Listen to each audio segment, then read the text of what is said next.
होई है सोई जो राम रचि राखा। हमारे इस भजन को, इस भागवत कथा को सुनकर आपका ईश्वर के प्रति विश्वास और दृढ़ होगा। सुनिए हमारी इस कथा को जो परम पूज्य गुरुदेव श्री के मुखार बिंदु से है। इस कथा को सुनकर आप लोग अपने जन्म जन्मांतरों के पापों को काटिए, क्योंकि कहा गया है कि सन्मुख होई जीव मोहि जबहि, जन्म कोट अगनाशय तबहि। सभी कोट जन्म के पाप कटने लगते हैं जैसे ही आप ईश्वर की तरफ बढ़ते हैं। तो सुनिए इस कथा को ध्यान से भक्तों। राधे राधे। गुरु भाई हमारे बोले सुनो सुनो, अब हमारे सरकार ने हृदय से चाह लिया है कि तुम्हारे बच्चा हो, तो अब विधाता की भी सामर्थ्य नहीं है कि वो रोक सके, निश्चित रूप से बेटा होगा। और ऐसी युक्ति से कृपा प्राप्त कराई और भगवान ने ऐसी लीला रचाई कि अगले साल ही बेटा हो गया। और दूसरे वर्ष जब वो बेटा लेके आए तो उन्होंने पूरी कहानी सुनाई। सरकार को कहा, सरकार आपके आशीर्वाद से बेटा हुआ है। सरकार बोले कैसे? बोले उस दिन आपने आशीर्वाद दिया था ना, लो।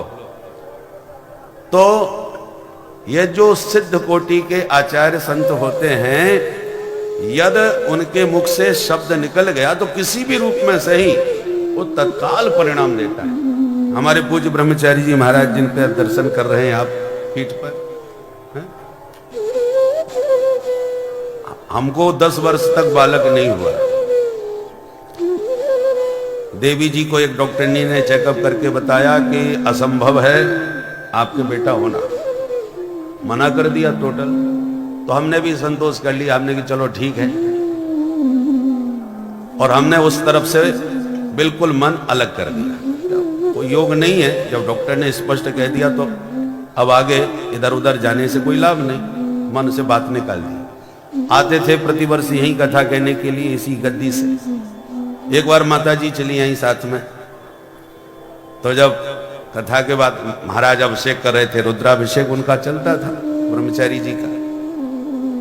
तो माता जी प्रणाम करने गई, प्रसाद दिया, तो ब्रह्मचारी जी महाराज बड़ी तारीफ करने लगे, मैया तू बड़ी भाग्यशाली है, ऐसा बेटा हुआ, सबको आनंद दे रहा है, हमको बड़ा सुख मिलता है, ऐसे तारीफ करने लगे।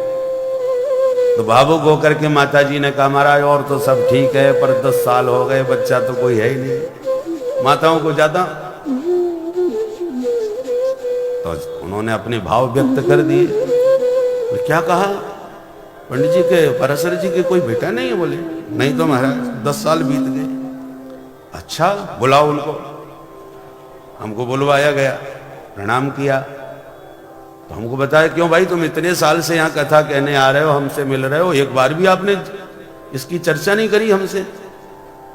तो हमने उनको बताया कि डॉक्टरों ने ऐसा कहा है, तो चर्चा करने से क्या फायदा, इसलिए मैंने आपसे कुछ चर्चा नहीं करी। स्वामी तो ब्रह्मचारी जी बोले, अरे डॉक्टर लोग क्या जाने, उल्टा सीधा बकते रहते हैं, ऐसे कैसे नहीं होगा। हम गंगा मैया से प्रार्थना करते हैं, निश्चित रूप से आशीर्वाद है, गंगा मैया कृपा करेंगी और बेटा लेके ही आना आपकी बात। ऐसा बोल दिया,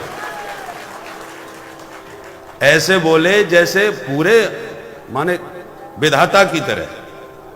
मुझे लगा कि देखो महाराज जी हमारा माता जी का मन रखने के लिए इतने स्नेह से बोल रहे हैं, विश्वास तो हमको भी नहीं हुआ। और ऐसे हाथ पसार के गंगा जी की तरफ उन्होंने ऐसा कहा। और इसके यहाँ के बाद हम हिमाचल में कथा कहने गए, कंदरौली, कांगड़ा जिले में कंदरौली गांव है, वहां कथा कही। कथा के सवेरे हम लोग घूमने जाते थे, हम और गौतम जी, हम आचार्य जी, तो घूमने जा रहे थे, एक मंदिर दिखाई पड़ा बिल्कुल एकांत में। तो हमने कहा ये एकदम एकांत में मंदिर है, चलो दर्शन कर आए। भीतर गए तो सवेरे का समय था, एक 80 साल की बुढ़िया बैठी थी। हमने पूछा, माता जी आप यहाँ रहती हैं? बोले हाँ, वो कथा में आती थी तो हमको पहचान गए। अरे वो महाराज आप खूब आए, तो स्वागत किया हमारा। तो कुछ जड़ी बूटियां सुखा रही थी वहां बैठी बैठी, तो हमारे गौतम जी ने कहा, माता जी ये सब क्या है? तो बुढ़िया बोली कि आचार्य जी मैं यहाँ पर थोड़ा इलाज करती हूँ। काय का? बोले जिनके बच्चे नहीं होते ना उनको दवा देती हूँ, और बहुत दूर दूर से लोग आते हैं यहाँ पर इलाज कराने के लिए। ऐसा उन्होंने कहा। हमने कोई जिक्र नहीं किया, गौतम जी ने उनके कान में ये बात डाली हमारी वाली। तो बुढ़िया बोली, अरे जब दुनिया भर के लोगों का मैं इलाज करती हूं तो व्यास जी का क्यों नहीं करूंगी? बस हमें व्यास जी से मतलब नहीं, हमें इनकी पत्नी को देखना है, उनको बुलवाओ। तो गौतम जी ने चुपचाप टेलीफोन कर दिया, उधर देवी जी को लेकर के हमारे साले साहब आ गए और चुपचाप उनसे मिलवा दिया। उन्होंने दवा दे दी, बोले 3 महीने की दवा है, खाओगी ठीक हो जाओगे। और 3 महीने की दवा दी, 1 महीने में ही पूरा लाभ हो गया। अब देखिए, इधर ब्रह्मचारी जी महाराज का संकल्प और यहां से वहां पहुंच करके तुरंत वो देवी जी कैसे कहां उन्होंने दे दी दवा, इधर से दुआ उधर से दवा, और ऐसा बालक बना के 1 वर्ष में ही उसका प्रतिफल सामने आ गया। और फिर 1 नहीं 3 बालक हुए। बोलो राधे राधे। तो कहने का मतलब यह है कि एक संत जो सिद्ध कोटि के महापुरुष होते हैं, यदि उनके मन में सच्चे मन से कोई इच्छा शक्ति जागृत हो जाए और वो अपनी वाणी से बोल दें, तो ऋषिणाम पुनराद्यानाम वाचामर्थोनुधावति, उनकी वाणी के अनुसार अर्थ अनुगमन करता है। तो प्रसंग पर आवे, दुर्वासा मुनि जी ने यदि कह दिया कि जनिष्यति वो मंदा मुसलम और कुल नाशनम, संपूर्ण कुल का नाश करने वाले मूसल को जन्म देगी, तो मूसल था नहीं, वस्त्रों में से मूसल प्रकट हो गया। इसलिए साप और अनुग्रह सिद्ध कोटि संतों के वचन का तत्काल परिणाम देता है, तुरंत फल देता है। तो बच्चे डर गए, भाग करके भगवान के सीधे पहले उग्रसेन महाराज के पास गए कि बच्चों से कोई गलती हो जाए तो बूढ़े बुजुर्गों के पास पहले भागते हैं ताकि वो बात संभाल लें। सारी कहानी सुना दी उग्रसेन महाराज को कि ऐसा ऐसा हो गया। उग्रसेन महाराज ने पहले तो खूब डांट लगाई, और डांटने से अब क्या होगा? बच्चों से कहा किसी को पता नहीं चलना चाहिए, जो होना था हो गया। तो अब इस मूसल का क्या करें? बोले इसको घिस दो, पीस दो और समुद्र में फेंक दो। वैसा ही किया।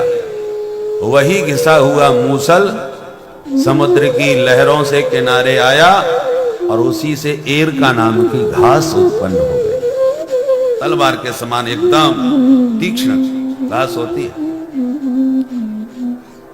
राम की न चाहे सोई होई। अब देखिए, भगवान सर्व समर्थ हैं, पर भगवान को किसी ने पता भी नहीं लगने दिया, कोई चर्चा ही नहीं करी।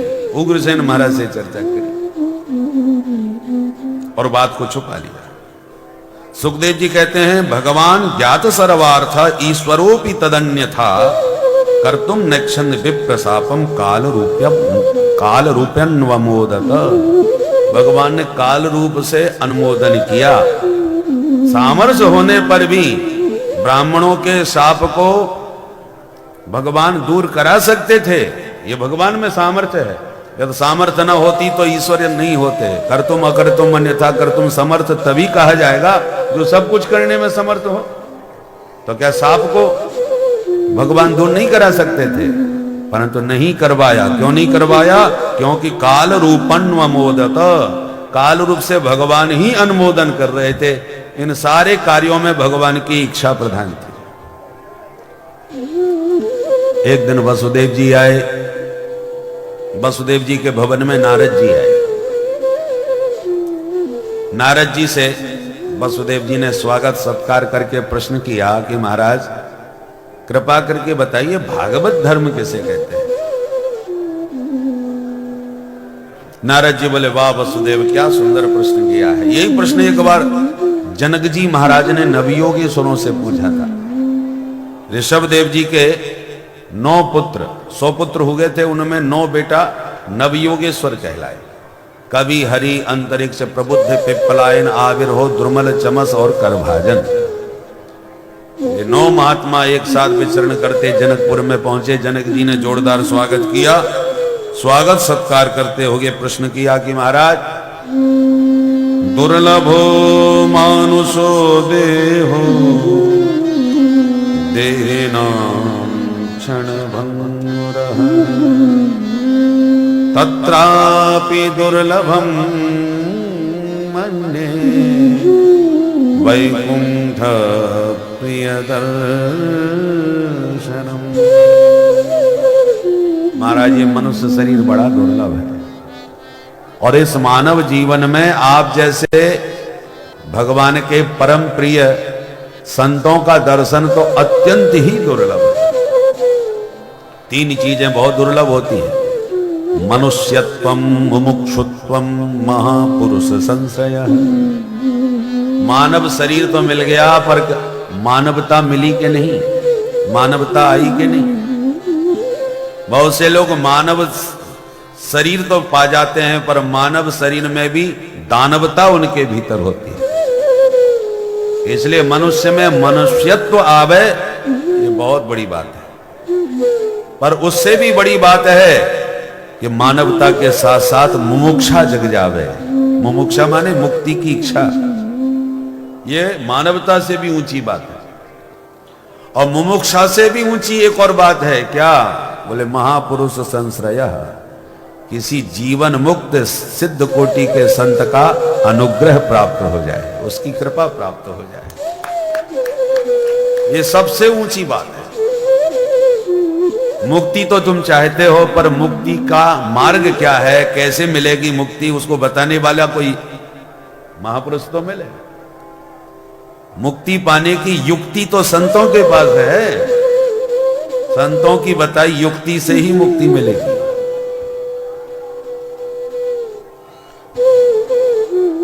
तो आप जैसे संतों से मैं आज अनुग्रहित हुआ, केवल कृपा करके आज इतना बता दीजिए, धर्मान भागवतान ब्रूत यद न श्रुतये क्षमम्। अब देखिए प्रश्न करने का ढंग। विदेहराज जनक हैं और इतने उच्च कोटि के राजा और विद्वान होते हुए भी कहते हैं, महाराज यद में सुनने में आपको पात्र दिखाई पड़ता हूं, यदि न श्रुतये क्षमम्। यदि आपको लगता है कि इन्हें सुनाना चाहिए, मुझे उचित पात्र समझें, तो कृपा करके भागवत धर्म के विषय में मुझे बता दो। ये प्रश्न करने का तरीका है। हमेशा किसी महापुरुष से प्रश्न करो तो विनम्र वचनों में करना चाहिए। ये नहीं कि बताओ महाराज जी सुबनखा के पति का नाम क्या था, ऐसे पूछेंगे जैसे हम इनके दास हों। अरे भाई, प्रश्न करने का तरीका होता है। तो मैं देखो, प्रश्न कुछ लोग तो कहते हैं जानने की इच्छा से पूछते हैं कि सचमुच जानना चाहते हैं। कुछ लोग जानते हुए प्रश्न करते हैं कि तुम कितना जानते हो। वो प्रश्न नहीं करते, परीक्षा लेते हैं। तो साधु संतों की परीक्षा नहीं लेना चाहिए, जिज्ञासु बन करके पूछना है तो पूछने में विनम्रता दिखनी चाहिए। बछड़े को देख करके गौ माता अपने आप ही स्तनों से दुग्ध प्रवाहित करने लगती है, उसका वात्सल्य बरसने लगता है बछड़े को देखकर। अर्जुन बछड़े बनकर के प्रश्न किए तो गोविंद ने गाय दोष दी। दुग्धा गोपाल नंदन, गोपाल ने सारी उपनिषदों को गाय बना करके और भगवत गीता का अमृत दूध के रूप में प्रकट किया। पर उस प्रकट को कराने वाला बछड़ा कौन था? बोले अर्जुन। पार्थ वत्सा हैं, वत्स हैं। पार्थ रूपी वत्स मिला, बछड़ा मिला, तो गोपाल ने उपनिषदों की गाय को गीतामृत के रूप में, दूध के रूप में दो करके निकाल लिया। दुग्धम गीतामृतम। इसलिए पात्र बनोगे, संत अपने आप तुम्हें सब कुछ दे देंगे। और परीक्षा लोगे तो कुछ हाथ नहीं लगने वाला। भटकते फिरोगे केवल प्रश्न का बोझा अपने ऊपर ढोते रहोगे। और अब श्रद्धा रखोगे तो प्रश्न करना ही नहीं पड़ेगा, अपने आप समाधान आपको मिल जाएगा। श्रद्धा से सेवा करो, समाधान अपने आप मिलेगा, पूछने की आवश्यकता ही नहीं पड़ेगी। तो कभी नाम के योगेश्वर बोले, देखो राजन, भगवत प्राप्ति के मार्ग में चलने का नाम है भागवत धर्म। मार्ग क्या है? भक्ति मार्ग है, ज्ञान मार्ग है, ये रास्ते हैं। इन मार्गों से चल करके भगवत प्राप्ति का लक्ष्य पूरा करना चाहिए। चलने वाले के पास यदि आंख है तो संभल करके चलाएगा, आंख नहीं है तो आंख वाले का सहारा लेके चलना पड़ेगा। अंधा व्यक्ति आंख वाले के सहारे पहुंच जाता है। आंख क्या है?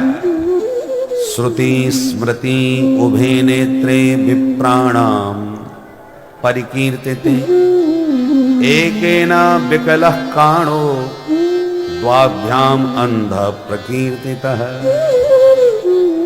श्रुति और स्मृति ये दो नेत्र हैं। इन्हीं आंखों से आप अध्यात्म पथ पर आगे ठीक से बढ़ोगे। यदि आपको एक का ज्ञान है, वेदों का ज्ञान है, स्मृतियों का बोध नहीं, तो आप एकाक्षी हैं, एक आंख वाले।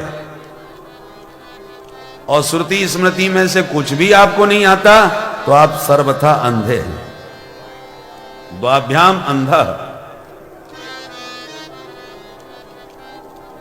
परंतु अंधा होने पर भी एक रास्ता हम आपको बताते हैं जिसमें आप बिना एक्सीडेंट के आराम से पहुंच जाओगे। कई रास्ते बड़े अच्छे होते हैं कि अंधा भी बिना गिरे पहुंच सकता है। ऐसा रास्ता कौन सा है? बोले ये भक्ति मार्ग है। भक्ति मार्ग में धावन निविल्यवा नेत्रे न स्खले न पते देह। इस रास्ते में फिसलना गिरना होता ही नहीं, क्योंकि सुपर हाईवे है, चमचमाती सड़क है और वो भी वन वे। सामने वाला आने वाला है ही नहीं जिससे आप टकरा जाएं। स्पष्ट मार्ग है। तो भक्ति मार्ग पर चला कैसे जाता है बताते हैं। कायेन वाचा मनसेन्द्रियैर्वा कायेन वाचा मनसेन्द्रियैर्वा बुद्ध्यात्मना वानुसृता स्वभावा बुद्ध्यात्मना वानुसृता स्वभावा करोति सकलं परस्मै करोति सकलं परस्मै नारायणायेति समर्पयेत् नारायणायेति समर्पयेत् नारायणायेति समर्पयेत् नारायणायेति समर्पयेत्। भक्ति मार्ग में चलने का सीधा तरीका यह है कि काया से, शरीर से, वाचा माने वाणी से, मनसा मन से, इंद्रियों से, बुद्धि से, प्रकृति से, स्वभाव से जो भी आप कर रहे हैं, कभी भी कोई भी काम अपने लिए न करते होगे, अपने प्रभु के लिए करना प्रारंभ कर दो। तुम्हारे जितने कर्म हैं सब भक्ति बन जाएंगे। बोलो राधे राधे। अब कैसे? उदाहरण से समझो। आप सवेरे सवेरे जागते हो, नहाते हो, दांतुन कुल्ला करते हो और फिर कपड़े पहनते हो। ये तो दिन की दैनिक कर्म है, क्रियाएं हैं। पर नहाते इसलिए हो क्योंकि साफ सुथरे हो, खाते इसलिए हो ताकि शरीर में बल वेग प्राप्त हो। पर वो सब अपने शरीर के लिए और अपने सुख के लिए करते हो, इसलिए ये कर्म कहलाता है। अब जो कर्म आपने अपने लिए किया है वो भगवान के लिए कैसे करेंगे? बोले हम इसलिए नहा रहे हैं ताकि शुद्ध होकर ठाकुर जी की सेवा में जा सकें। देवो भूत्वा देवम यजेत। हम भोजन भी इसलिए कर रहे हैं ताकि खाएंगे पिएंगे, शरीर स्वस्थ रहेगा तभी तो सेवा करेंगे। सेवक बीमार रहेगा तो वो अपने शरीर की सेवा करेगा कि स्वामी की सेवा करेगा? तो शरीर को स्वस्थ रखने के लिए भोजन आवश्यक है। भोजन करें, गाड़ी में पेट्रोल नहीं डालेंगे तो ये गाड़ी चलेगी कैसे? तो भोजन इसलिए कर रहे हैं ताकि ठाकुर जी की सेवा में ये शरीर स्वस्थ रहे। काम वही हो रहा है। भोजन आप इसलिए बना रहे हो घर में। अब माताएं भोजन में कितना समय लगा देती हैं। अब माताओं को गुरुजी ने कह दिया 60 माला जपो, तब तक पानी मत पियो। सवेरे से बैठ गई माला लेकर के। अब सास कह रही है अरे बेटा जा रहा है ऑफिस के लिए, कुछ नाश्ता पानी बनाया कि नहीं? इशारा करती हूं माला पूरी हो जाए फिर करती हूं। अरे तब तक तो वो निकल जाएगा भूखा। अब माला की स्पीड तेज हो गई, फटाफट माला खिंच रही है और सासू जी छाती पर खड़ी खड़ी आंखें दिखा रही हैं। ऐसी भजनानंदी आए गई, अब भोजन का तेरा बाप बनाएगा। वो चिल्ला रही हैं और इधर माला सटकाए जा रही हैं। ऐसे नास्तिकों के चक्कर में पड़ गई, शांति से मेरे को भजन भी नहीं करने देते। अब बोलो ये भजन